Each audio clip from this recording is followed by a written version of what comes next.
That's us. Time for a guest, please. Our next guest has been a mainstay on our tellies and in our cinemas for over 30 years, and he continues to be brilliant. He now stars in Series 2 of The Buccaneers on Apple TV+, and we've won top prize because we've got Greg Wise. All right, let's hear it for Greg Wise, gang!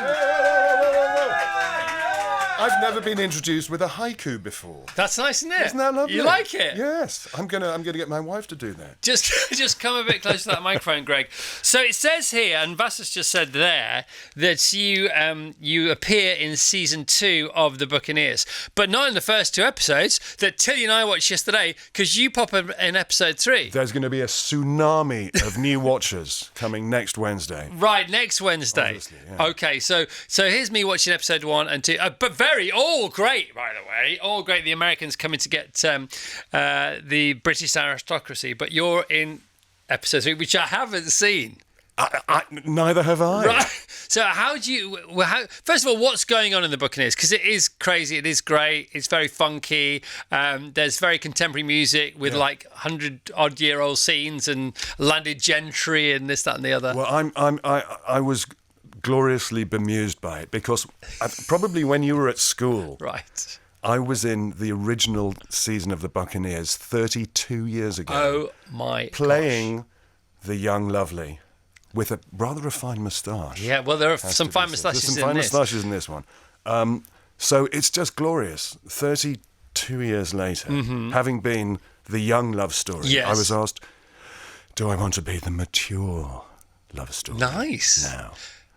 But with season 2, obviously, we have gone off-piste from the Wharton slightly. Gone off all the piste. Gone off all the piste, indeed. Starts with a big society wedding, doesn't it? Yeah, on a cliff top somewhere. Where are you all? We are all over the shop.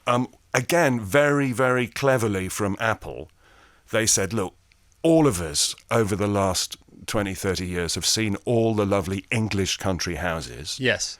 This is set in England, but we shot it all in Scotland. All right. And there's magnificent, mad, baronial structures all over. And so Tintagel, which is the seat of the Duke of Tintagel in Cornwall, we shot in Dumfries. So does this mean you could commute? So I was staying in the cottage, being very butch with a chainsaw. You have a place in Scotland, We don't have you? a place in Scotland on the west coast. So I was there doing all the lumberjacking. Yeah. And at the same time I was writing a book. And then zooming off in the car to wherever we happen to be quite filming. handy, isn't it? Yeah. What a laugh. Doing masked balls, being lascivious. And now, having done it all before, so Buccaneers Mark 1 compared to Buccaneers Mark 2, do you want to join the dots there? First season Buccaneers, part 2. No, Mark 1. Very much like Mark 1. Very much like Mark 1. Right, because it was the Edith Wharton story. Okay. Now we're in season 2, and it's all this wonderful free form. It's just saying, what would Wharton have done? Right. Had she continued the stories. And the writing is so powerful and so touching. What was lovely about the part I was playing is, not to give any spoilers, but I get together with one of the mums, Right. one of the dowagers. Which is fair enough. The dowager who had broken my heart. Oh. 30-odd years ago. I see. And I'm still carrying the pain. You don't play the same actual character, because that would be fun, wouldn't it? That would be fun. Yeah, that would be fun. But if the Buccaneers goes to 32 seasons, then we'll all be playing the old people of And the never characters. say never. And never say never. I would now want to watch the original Buccaneers. Yeah. Where is that available? Did you? It was a BBC 6 or 8 part thing. We were all very much young and lovely. Yeah. But luckily, I'm slightly older, but still as lovely. You are very lovely. It's got to be said.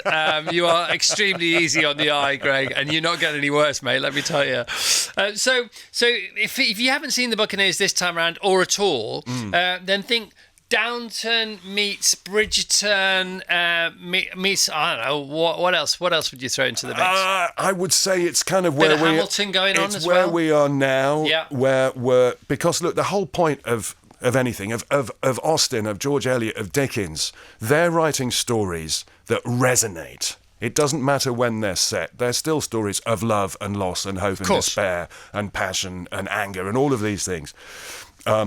What's gorgeous about a period drama is we all get to dress up in our finery and we ride horses and do all of that. Yeah. What they've very cleverly done with this is said, we've got that world. There we are in that world. But let's introduce a bit of modern music into it. Yeah. Let's introduce more The modern soundtrack's themes. mega. Isn't it wonderful? Yeah, that was my Hamilton reference. It's so cool. Yeah. And it just sort of revivifies it a little bit. And why not? There are no rules. No. You know, and partying has always been partying. Partying has always been whether it's in a cave or a castle or anywhere in between. That's it. Doesn't make any difference. And love's always been love. Yeah, and there are only 7 stories, aren't there? That's the thing about this. Only 7 stories. I can't remember what they are, but there's only 7 stories, and we just basically retell. We have the same narratives with different things going on either side. That's it. It's incredible. It's amazing. Where is the London Regency Crescent? Where's that? All the white stucco fronted buildings, the John Nash kind of buildings. I don't know. You don't know because they're usually. I wasn't there. Because you weren't there for that for those bits. The episodes 1 and 2, which you're not in. Yeah, the bits I haven't seen yet. It's really good because in Oliver, of course, the London Crescent was Was it Bath? It was Bath. Yeah, it would be. I think it might be. It looks for all the world like the same crescent to me. Yeah. I mean, that's the great thing about film. You can. I think they shot the Brad Pitt zombie film, all set in America, in Glasgow. Yeah, it happens all the time. You know, that's the great thing. Where's very big for zombie and horror films? Scunthorpe. No, Budapest. I was thinking, Scunthorpe. I don't know. You would know. We don't know. You know more than I do. So Apple TV Plus, they don't mess about, do they? Because you talk about film, it's Apple TV. It's not Apple Film, but it's all film. It's level. It's so lovely to turn up on set. Yes. And see that the money's being spent properly. On the screen. There are the horses and the carriages and the flambeaux and these great cherry pickers throwing the lights on and hundreds of extras and everyone's beautiful. And you get the feeling that the extras who are in the distance, out of focus, you get the feeling that their costume is probably absolutely spot on when it just doesn't need to be. But it has to be because they may be passing through shot later on in the scene. No. The unbelievably exquisite design. And everything has to be right. Yeah. Everything has to be right. And it's a joy to work with people who are that passionate about how it should look. So this is big set stuff, This is movie set stuff. Big set stuff. And it's just... And you're driving to work and you go around the corner and you go, that's for us? Yeah. It's the best feeling in the world, isn't it? It's wonderful because you know that people are invested in it. And our job then is to tell the story properly so that the viewer becomes as invested in it. It's great, man. It's great. And it's so shiny and gorgeous. And it's a joy to behold. And it's funny because I was thinking about whenever Bruce Springsteen is currently touring, right? You love your music. Mm-hmm. Bruce Springsteen is currently touring. Is Olivia Rodrigo's playing tonight? Yellow playing in a couple of weeks' time. Lewis Capaldi's playing Glastonbury this weekend. It is Glastonbury this weekend. Mm-hmm. So you go and you see these people doing what they're doing, and it is wonderful, and it's an extravaganza. And the only thing I think about making shows like your show or the new Gladiator film, which was being filmed when Tash was doing 100 Mile and I was supporting her, crewing her, and all this kind of stuff, is I'm sure there's a way to invite people to go and watch movies being made. Yeah. From a stanchion stadium point of view. Wouldn't that be fun? It would be fun, but there'd be noise. I know. There are issues, but there are noise surely there's a way around it. Yeah. I was just walking down the high street yesterday to buy some sausages for the wife, and there was. What kind of sausages does a dame like? The dame likes a chunky sausage. Right. Walk away from that thought. And I was walking past the bookshop, which had a bloody film crew in it. Yeah. And they'd cordoned off the pavement, and there was this and that, and no one could pass by, because you have to be able to shoot the same thing as many times as possible without someone gawking in, going, "Oh, hello, I've seen you on the telly." I know, it doesn't really work. I know it doesn't really work. Danny Boyle was on the show last week talking about 28 years later, and he said, I asked him, from all the jobs that happen on a film set, what is the one that you have so much respect for because it so bemuses you? you, and you think even on your best day you couldn't even begin to do what they do. And he said the sound technicians. He said they are so underappreciated, and it's so important what they do. And sometimes they have to stop for a plane, and we're all ready to go. We go, oh God, it's just the sound. The sound is everything. It's not just the sound, but I would say that about every single part of a film crew. Could you do the catering? Could you get up at 3 o'clock in the morning, drive to a field in the dark, set up? My nephew does catering. He'd bought a barbecue. He had it made in Ireland because he's got a barbecue for 900 people. 900. Yeah. And I said, so how long you got for that? He said 45 minutes. Yeah. What, for 900 people? Yeah. On one barbecue, because he knows what he's doing. No, it's absolutely extraordinary, and everyone has an intrinsic role to play. If whoever forgets to put diesel in the generator, we don't film. I know. So everyone has to be respected as part of this big family. Without everyone being on point, we're in big trouble. Well, they say, don't they, the best movie directors, the most legendary movie directors, the ones that have won all the awards, they're more like generals than theatrical impresarios. No, you have to be. Because you just got to round everybody up and just hope something happens that you can... Yeah, and we were doing days on this where there were probably 300 people gathered for that day. Moving parts. Yeah, and you just think, I couldn't... I don't know how they do it. I don't know how they do it. They're making the latest Marlowe murders film at the moment where we live, and we live by the bridge, and they're filming this week they've been filming some scenes of cars crossing the bridge where people might be about to get murdered or not murdered, or trying to run away from a murder or drive away from a murder, and the stop signs a mile down the road. It's like, who organises all this? Let alone getting the camera in focus and making sure somebody remembers their lines or doesn't remember their lines, or do how about a bit more of this, and then waiting for the sun to be in the right place. There's like 3 blokes down the road stopping traffic at the right time. You've got to have sorted it out with the police, with the local authority, with the whoever else. Forget it, man. No, bonkers. Which is why it's lovely. I just have to try and remember my lines and dress up and not bump into the furniture. It's so funny, isn't it? When you're not doing your acting and you're producing and you're writing, you do love your woodshed, right? I do love my woodshed. Now, this is... Emma told me about your woodshed the first time I heard about it. She said, "Oh, do you like to? I think she said, do you like to turn wood?" Or she used this phrase, and I said, I have no idea what you're talking about. She said, "Oh, Greg loves a woodshed." She said, "I thought you might like a bit of woodshed." I said, "Well, I like the idea of it, but it doesn't come out of nowhere." No. Tell us about your woodshed. Tell us about what you have in there. Tell us about how it came about. Well, there's a different thing between a woodshed and a workshop. Sorry. Already. I'm off piece. Come on. Sorry, mate. We have a woodshed, which my mother-in-law, Em's mum, christened the Cathedral. The Cathedral. Because it's quite a large structure with bays in it. It's like a wine cellar. Right. Because above each bay this is firewood that I've sawn and cut and stacked, and above each bay is a little sign that you can do the dates that you can then burn it. Dates. So I've just, in the last few weeks, cut some wood, and above it put 2027. See, already I want to be there with you. And that's gold in the bank. That's fantastic. But my workshop, which is where I turn my wood on a lathe, is a thing of great beauty. Okay. I have madly dangerous power tools. Look at these hands. Yeah. Well, you've still got all Look fingers. At that finger. I know Come you've on. got a few of your fingers are it's wonky. It's a little bit wonky, but give us the five items of machinery that you are most sort of puffed up and proud of. So you've already mentioned a lathe. I presume you have more than one. We can't talk about pride. I'm a northerner. Okay. We can't do that. But that I really like to play with. Okay. I got to say, I love a chainsaw. Chainsaw, circular saw. I've got chop saws, Chop saws, which is like a circular saw, the chop saw. All right. A band saw. Do you know about a band saw? I know a band saw. Yeah. Band saw. That's super dangerous. Do you have a jig?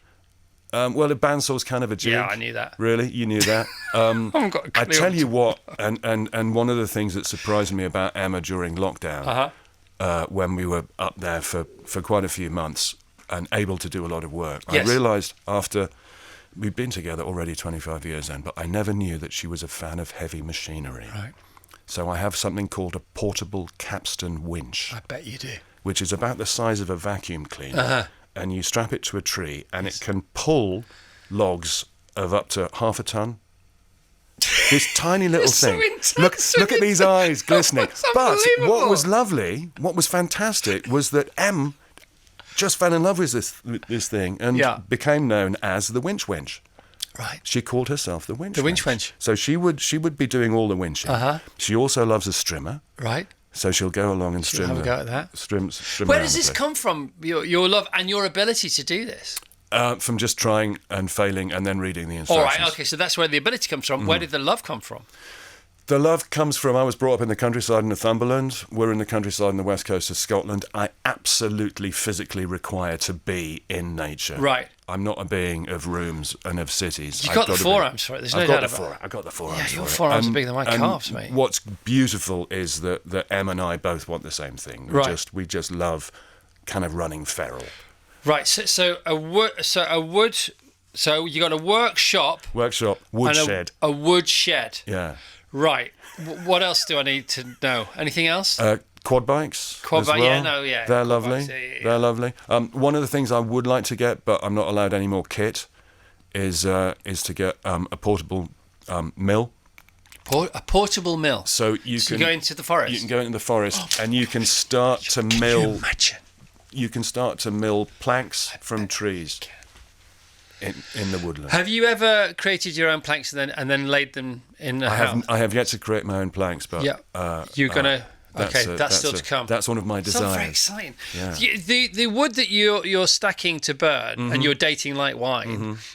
Obviously, different trees, different burn times. You've got to give it. I'm just trying to sound. You have to like- give it 2 years Yeah. from cutting to burning right. for it to dry properly. Best burning wood. We have a lot of birch. Birch is good. Birch is the vanguard tree. So whenever you clear land, birch comes up very, very quickly. All you can right. coppice birch as Are they well. the clusters like you see clusters You almost? see, they grow unbelievably thickly together. So into But this. also rhododendron. You see, we have to They're clear everywhere, rhododendron. man. They're weeds, Yeah. and we are tasked as landowners to clear rhododendron. Because obviously, when we go running through various places, through Yeah. various counties, sometimes or not counties in a day, but eventually you'll go through forest, woodland, and there'll be rhododendrons, and you think this is all gorgeous, but it's not so gorgeous. No. When we go through woods and we see trees that have been spotted with red aerosol paint or white aerosol, what's the difference? They're going to be thinned. Thinned. So if I thought that was it. if it's in like a spruce plantation or something, Right. you want to go in and thin so that the trees left have a bit more room to grow. Okay. So you go around with I have a little orange spray for that. Right. And so you mark the trees. So you mark the tree, and then the cutters come in and drop the I trees, see. and just clear a bit of space for the trees that are left. It's all very complicated. It's this, lovely Chris, though, isn't it? It's so what do you say? You say that when you're in your workshop down the wood, is the woodshed next to the workshop? Is it attached to the? It's not too far from there. Okay, that's the only time you're truly in your body. I feel up in Scotland when I'm working the land and sawing and carrying great lumps of wood on my shoulder up and down hillsides, and that it's the time that I really feel properly here. And so the time doesn't so much disappear; it just doesn't exist. You are present, but nothing else. And you are connected to what's around you. I don't feel connection with buildings, with mate. scissors. And your dad was an architect, wasn't he? Yeah. Interestingly. And I trained as an architect I didn't know originally. that. Yeah, so I understand the built environment. Right. But my connection is with the earth. Yeah. You know about Proto-Indo-European, the original language? No, but I sense I'm about to learn something about it. Pre-everything. Right. Allegedly the first language. They Right. had a word called dogomon, which meant people or earth. Mm-hmm. And it's where the Latin words homo, humanus and humus come from. We are beings named after the What's earth. in this book? Is this all in this book you're writing? I reference it a little bit. The book's on grief. I'm writing a book on grief. And when's that going to be out? Published next year. Great, mate. We've got to get back to the Buccaneers at some point. So when you're away from the woodshed and the workshop, I mean, you must get what's the phrase I'm looking for? Sorry, it's Friday. It's nearly time for us to go It's home. time for a drink, isn't it? No, don't drink anymore. Two bless. years and a bit. Good man. I mean, never say never. No, but- withdrawal is what I was going to say. Withdrawal. Yeah, hugely. Right. Hugely. Because if I was in love with something as much as you clearly are, and at peace when I'm there, I would just not want to not be there ever. I'm only allowed chunks of time up there on my own now because in the past I've spent too long I've spent too long there on my own, and I come back, and my dear lady wife Yes. says, "You've gone a little bit psychotic." Yes, I get it. I can I've see been it. on my own I can too see it in long. your eyes. But I love it. I love it. So it's a balance. Look, everything's a balance, isn't No, it? of course it is. You know? 100%, 100%. Let's give the Buccaneers another shot. The Buccaneers Series 2, episodes 1 and 2 out now. New episodes available every Wednesday on Apple TV Plus. And, you know, whether it's Apple TV Plus or Disney Plus or Paramount Plus or... There's a lot of pluses, aren't there? But there's so much for Yeah. us to watch, and it's so good, and the budgets are so big. Have you seen The Studio yet? I keep banging on about The Studio. It's great series. Seth Rogen. That's $15 million an episode. I or know, something I know, it's stupid like mad, that. isn't it? Yeah, it's crazy, mad. man. When a bloke is knighted, their partner, if she's a lady, gets to be a lady. Yep. When a lady is damed, so you're knighted if you're a bloke. What are you if you're a lady? What's the verb? So, You. well, no. So the dame is the female equivalent of the sir. Of the sir. That's So what I you mean. are- But you're not knighted as a dame, are you? Knighted as a sir. I don't know. I wonder what it's called. I don't think she was dubbed. Yeah, but Yeah. but you don't I then. get nothing. No. You get nothing. He gets No. nothing. No. Nothing. No. Okay, put it out to the Put it out listeners. somewhere. Put it out to the listeners. What would you like? What would be the appropriate? Well, if Title, if you get because- knighted, you're a sir, and Obviously. therefore your lady's a lady. Yeah. So you bloke, I suppose. So if I were knighted Bloke. in my own right, Yeah. she'd be Dame Lady She'd be Dame Lady. or Lady Dame. Yeah, I don't think it's something you have to worry about. No. Wow. Don't have to worry. I might get knighted. But yes, Services to Wood. It's interesting, isn't it? It's great. Is it sexist? Would you say it's sexist It's something. that Well, it needs to be sorted, doesn't it? that when a woman gets a title, her husband Something's doesn't? got to happen. Yeah, yeah. I think we need to know. Tilly is on the precipice. She's on the brink. There isn't a word, you're just made a dame. You just made a dame. Yeah, You're but made what a dame. about the husband of the dame? The husband. The husband of the dame. Of the dame. The husband of the dame. Yeah. All right. So you're damed. We're damned if we carry on any longer. This is great. Nice to see you, man. Thank you thanks so for coming much. in. Thank you. Without giving too much away, I presume you make it to the end of I make it to the very end. season 2. Yeah. The Yeah, very yeah. end of the season 2. very end. It's All a right. bit of a cliffhanger at the very end. All right. And there's a cliff there to hang on, There isn't certainly there? bloody is, yeah. The Buccaneers Series 2 episodes 1 and 2 out now. New episodes available every Wednesday on Apple TV Plus. Let's hear it for Greg Wise, people! Thank you, Greg!